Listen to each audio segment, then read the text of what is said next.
आधी रात को शमशान घाट से किसी औरत के रोने की आवाज आती थी।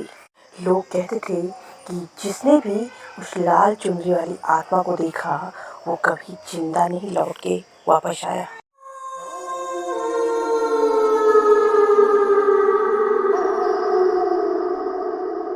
बरसात की वह काली रात थी। आसमान से बिजली चमक रही थी। बादलों की गड़गड़ाहट पूरे गांव को डरा रही थी। बिहार के एक छोटे से गांव कालीपुर के बाहर एक पुराना शमशान घाट था, जहां जाने से लोग दिन में भी डरते थे।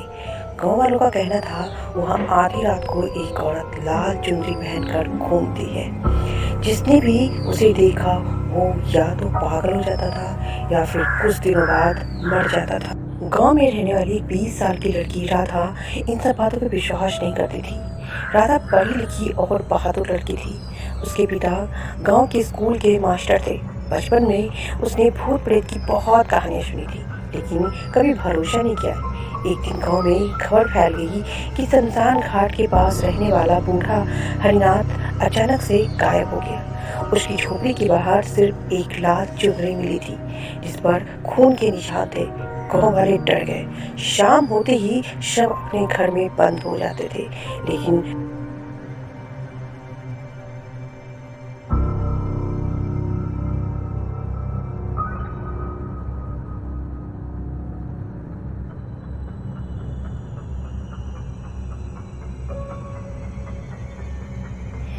राधा को लगा कि जरूर कोई इंसान ये सब कुछ कर रहा है। उस रात राधा ने तय किया कि वह सच्चाई का पता करके रहेगी। रात की करीबन 11 बजे जब पूरा गांव सो चुका था तो राधा चुपके से घर से बाहर निकली। हाथ में टॉर्च और गले में भगवान शिव का लॉकेट था।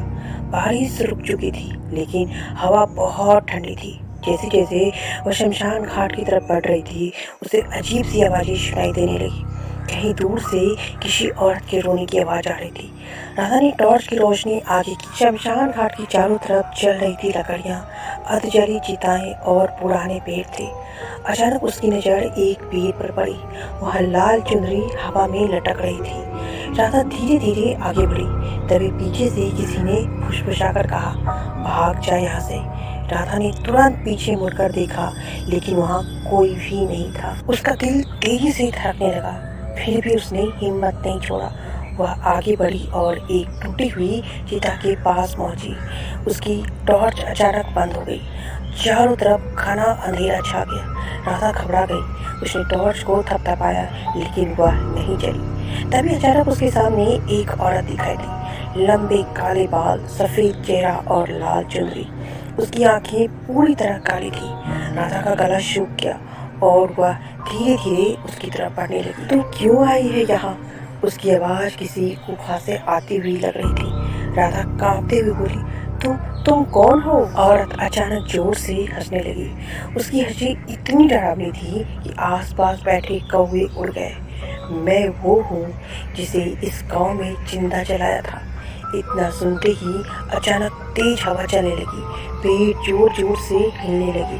राधा पीछे हटने लगी। तभी उसके पैर के नीचे कुछ आया। उसने नीचे देखा, एक इंसानी खोपड़ी।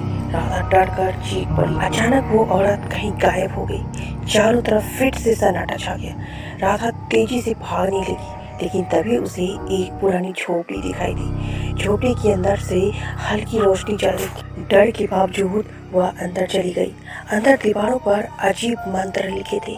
कमरे के बीच में मिट्टी का एक बड़ा घड़ा था, जिसके ऊपर लाल चुनरी ढकी थी। तभी पीछे से आवाज आई, पीछे मत मुड़ना। राधा ने पीछे देखा। एक बूढ़ा आदमी खड़ा था। उसकी आंखें लाल थी और हाथ में त्रिशूल था। तुम कौन हो? राधा ने पूछा। बूढ़ा धीरे से बोला, मैं इस शमशान का रखवाला हूँ, और जिस औरत को तूने देखा उसका नाम चंद्रकला था। राधा ध्यान से सुनने लगी। बूढ़ा ने बताया, 20 साल पहले इस गांव में चंद्रकला नाम की एक औरत रहती थी। लोग उसे डायन कहते थे, लेकिन वह जड़ी बूटी से इलाज करती थी।